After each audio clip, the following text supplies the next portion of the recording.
as well as ITC Hotels. He already has 240 shares of ITC, which he's holding from the levels of 260 rupees per share.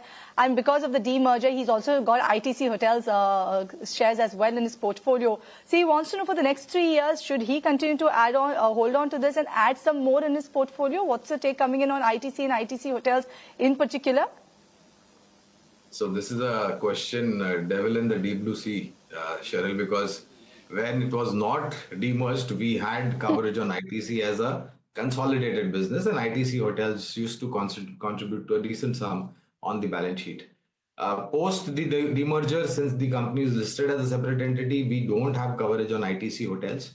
But let me give you a view about ITC. Per se, we have a coverage. 550 is the approximate target from a long-term point of view, and the entire hotel industry. So for ITC Hotels, I think one of their landmark hotels that they used to have in Bandra,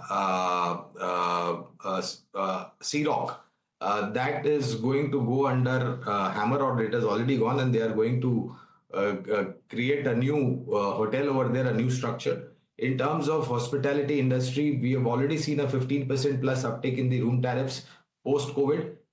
From now on to into the future, some of the statements made by the management of hotel industry, we can expect another 15 to 18% tariff hike. Room occupancy has gone up, room rates have gone up, income from banquets is looking very, very strong. To traveling, whether it is for professional, whether it is for leisure, whether it is religious travel, or now very recently introduced in the budget, medical related travel. So we expect the entire hospitality sector to do well, Cheryl. Right, so that's the take coming on the hospitality sector, the ITC business as well. But Kunal, let me come to you and let me ask you, what's your take coming in on ITC? I know you will not be able to talk about ITC Hotels, wouldn't put you in a spot over there, but what's your take coming in on ITC in particular? Because you've been screaming from the rooftop. For now, have you developed a sore throat because of that? There was a bit of a sore throat somewhere in 2024. But then I think now ITC is, looking at a point where the stock has come back to a very moderate kind of a zone.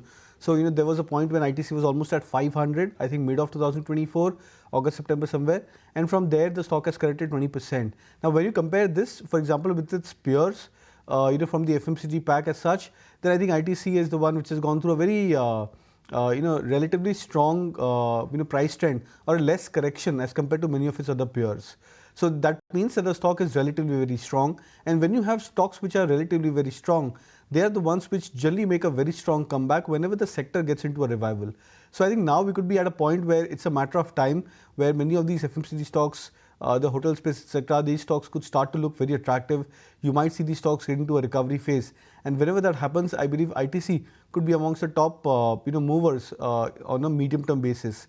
So I think at current levels of 400, the risk reward would start to look very attractive, but you might have to keep some powder dry in case if the FMCG stock gets into maybe first a final leg of correction. So maybe another 5% lower from current levels is where I would suggest to add further.